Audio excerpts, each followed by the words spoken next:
একা একা থাকতে ভালো লাগে না। হিজল গাছে থাকতে থাকতে শরীরটা একেবারে হিজলা পড়ে গেছে। একটা বিয়ে শাদী করতে পারলে কয়েকটা দিন ভালো লাগতো, কিন্তু কাকে বিয়ে করব? আশেপাশে খোঁজ খবর নিয়ে দেখি, যদি কাউকে পাই তাহলে তাকেই বিয়ের প্রস্তাব দেব। এরপরে শাকচুন্নি উড়ে উড়ে খুঁজতে থাকে। রাত তখন প্রায় 12টা। তখন কালু কাজ করে বাড়ি ফিরছিল।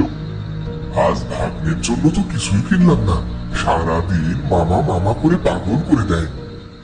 বাহ, কি সুন্দর চুল, দেখতে একেবারে নায়কের মতো। আর অনেক দিনের শখ, এত সুন্দর একটা ছেলেকে বিয়ে করব। শাকসুন্নি, ওরে বাবা রে, কেউ আমাকে শাকসুন্নির হাত থেকে বাঁচা, মরে গেলাম রে। কি বলছো এসব? তুমি তো আমার বর হবে, আমার সুন্দর বর। কত সুন্দর লাগছে তোমায়। কিন্তু আমি কোনো শাকসুন্নিকে কোনোদিনও বিয়ে করবো না। ছেড়ে দে আমায়, ছেড়ে দে বলছি। বিয়ে তোকে করতেই হবে, নইলে যে তোকে মেরে গাছে ঝুলিয়ে রাখবো। না, আমার সাথে এরকম করো না, দয়া করে আমাকে ছেড়ে দাও।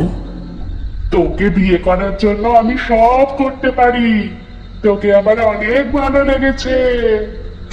শাকচুন্নি তার জাদু দিয়ে কালুর মন বদলে দেয়। কালু শাকচুন্নিকে বলে, চলো বউ, চলো আমার বাড়িতে চলো। দাঁড়াও, আগে মানুষের রূপ নিয়ে নি, এই রূপে গ্রামবাসী আমায় দেখলে মেরে ফেলবে। শাকচুন্নি তার রূপ বদলে এক সুন্দরী মেয়ে হয়ে যায়। চলো আমার সুন্দর জামাই, চলো আমাকে তোমার বাড়ি নিয়ে চলো। হ্যাঁ বউ, হ্যাঁ, এসো আমার সাথে। কালু তার শাকচুন্নি বউকে নিয়ে বাড়িতে যায়। মা, ও মা, কোথায় তুমি? তাড়াতাড়ি বাইরে এসো। কি হয়েছে? এত রাতে ডাকছিস কেন রে? বাইরে এসে দেখে যাও, কালু মামা, কালু মামা। আরে এত মামা না করে বল কি হয়েছে? আরে আমি মামা করিনি, আমি মামা বলেছি।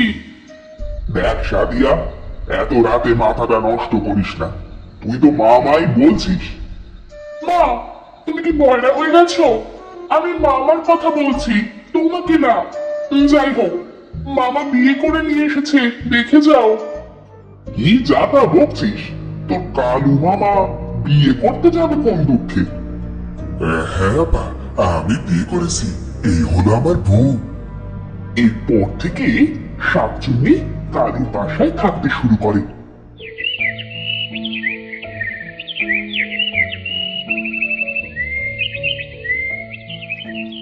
একদিন কালু কাজে গেলে শাকচুন্নি রান্না করতে যায়। মানুষেরা কি বোকা, এত কিছু দিয়ে রান্না করতে হয় নাকি? ধুর, আমি এত শত কিছু বুঝি না, আমার জাদু দিয়েই রান্না করব। এই বলে শাকচুন্নি বউ তার জাদু দিয়ে রান্না করে। এদিকে হামিদা বানু রান্নাঘরে আসে। আরে এ কি আজব কাণ্ড, এতটুকু সময়ের মধ্যে রান্না কি করে সম্ভব? শাকচুন্নির কাছে সবই সম্ভব আপা। হ্যাঁ, তুমি ঠিকই বলেছ, শাকচুন্নির মতো কাজ তুমি করো। এরপর হামিদা বানু কালুর বউকে জামা কাপড় কাচাতে পাঠায়। হায় রে কপাল, শেষ পর্যন্ত এসব পরিষ্কার করতে হবে, কেন যে বিয়েটা করলাম। এই বলে শাকচুন্নি বউ তার হাত দিয়ে 1 সেকেন্ডের মধ্যে সব কাপড় চোপড় পরিষ্কার করে ফেলে।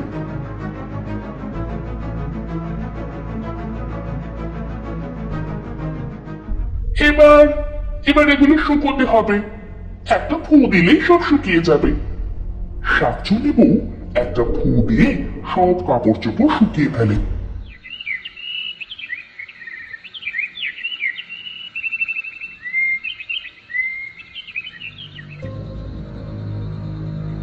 রাতে কালু কাজ শেষ করে বাড়ি ফিরে আসে। কালু বাড়িতে এসে তার মাথার আলগা চুল খুলে রেখে বিছানায় যায়। শাকচুন্নি বউ বিছানা থেকে এসব দেখতে পায়। আর বলে, তো তুমি তাহলে দেখো। হ্যাঁ, কেন, কি হয়েছে? হায় হায় হায় হায়, আমার তো দেখছি কপালটাই খারাপ। শেষে কি এটা দেখারই বাকি ছিল? আরে, তোমার কি সমস্যা সেটা তো বলবে নাকি? না বললে কি আর কিছু বুঝতে পারবো? না না না না না না, আমার কোনো সমস্যাই নেই, সবই আমার কপাল।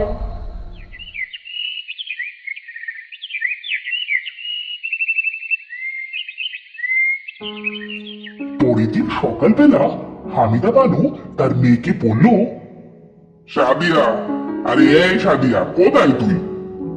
কি হয়েছে মা? এই তো আমি। এই নে মাছ, এগুলো তোর মামিকে দিয়ে বল কুটে দিতে। সাদিয়া তার মার কথা মতো শাকচুন্নি বউয়ের কাছে মাছ নিয়ে যায়। শাকচুন্নি বউ মাছ পেয়ে অনেক খুশি হয়। যাক বাবা, কতদিন ধরে কাঁচা মাছ খাই না, এবার তাহলে ইচ্ছেটা পূরণ হবে। মামি, তুমি মাছগুলো কাটো, আমি ছাই নিয়ে আসছি। এই বলে সাদিয়া চলে গেল। এদিকে একলা ঘরে শাকচুন্নি বউ মাছ কাটছিল। আশেপাশে তো কেউ নেই, এবার যতটা পারি কাঁচা মাছ খেয়ে নি, পরে আর নাও খেতে পারি। এই বলে শাকচুন্নি বউ কাঁচা মাছ খেতে থাকে। এদিকে সাদিয়া যে ঘরে প্রবেশ করতে যাবে, তখন মনে মনে বলল, আরে এ কি কাণ্ড, মামি দেখছি কাঁচা মাছ খাচ্ছে, এটা কি করে সম্ভব? মামি, এই মামি, তুমি এসব কি করছো? চুপ, একদম চুপ, কোনো কথা বলবি না, আমার মাছ খেতে ভালো লাগে। আমি, তুমি তাহলে শাকচুন্নি? আরে আরে, আমি শাকচুন্নি, আর কথা বলিস না, আমি মাছগুলো খেয়ে নি। কিন্তু তুমি যে শাকচুন্নি, এটা জানলে মামা তো তোমার সাথে আর সংসার করবে না। করলে করো, না করলে না, ওই টেকোর সাথে আমিও সংসার করতে চাই না। ভেবেছিলাম শাকচুন্নি হয়ে একটা সুন্দর লোককে নিজের বর হিসেবে পাবো। মানে ঠিক বুঝলাম না, তুমি কি তাহলে শাকচুন্নি হওয়ার আগে বিয়ে করেছিলে? তা নয় তো কি, যখন আমার 18 বছর ছিল, তখন আমি দেখতে অনেক সুন্দর ছিলাম। একদিন একটা লোক আমাকে বিয়ের প্রস্তাব পাঠায়। মা, আমার মা, আর না করিস না, এই ছেলেটাকে তুই বিয়ে করে নে। না মা, এই টেকো মাথার বয়স্ক ছেলেকে আমি বর হিসেবে মেনে নিতে পারবো না। তাতে কি হয়েছে, ছেলের অনেক টাকা পয়সা আছে, তুই সারা জীবন সুখে শান্তিতে থাকতে পারবি। এরপরে আমার মা বাবা আমাকে জোর করে টেকো ছেলেটির সাথে বিয়ে দিয়ে দেয়, কিন্তু কয়েকদিন ভালো কাটলেও একদিন সমস্যা হয়। তুই শেষে কিনা এক টেকো লোককে নিজের বর করে নিলি? কি আর করবে রে, সবই লোক রে, সবই লোক। মানুষের কথা আমি আর সইতে পারিনি। একদিন বাসা থেকে পালিয়ে চলে এলাম পথের সামনে থাকা এক হিজল গাছে। তারপরে নিজের ওড়না পেঁচিয়ে মুক্তি পেলাম ওই টেকো বরের কাছ থেকে। কিন্তু শাকচুন্নি হলেও আমার একটা সুন্দর বর পাওয়ার ইচ্ছে ছিল। তাই একদিন রাতে তোমার মামাকে সুন্দর দেখে তার বউ সেজে চলে আসে এই বাড়ি। আর একদিন জানতে পারলে তোমার বরটাও টেকো। তুমি ঠিকই ধরেছ, এবার আমি এই টেকো লোকটাকে মেরে ফেলবো, ও আমার সাথে বিশ্বাসঘাতকতা করেছে। এই বলে শাকচুন্নি তখনই বাইরে বেরিয়ে পড়ে। এদিকে সাদিয়া দৌড়ে গিয়ে তার মাকে সব খুলে বলে। তুই কোনো চিন্তা করিস না সাদিয়া, আমি একজন ওঝাকে ডেকে নিয়ে আসছি।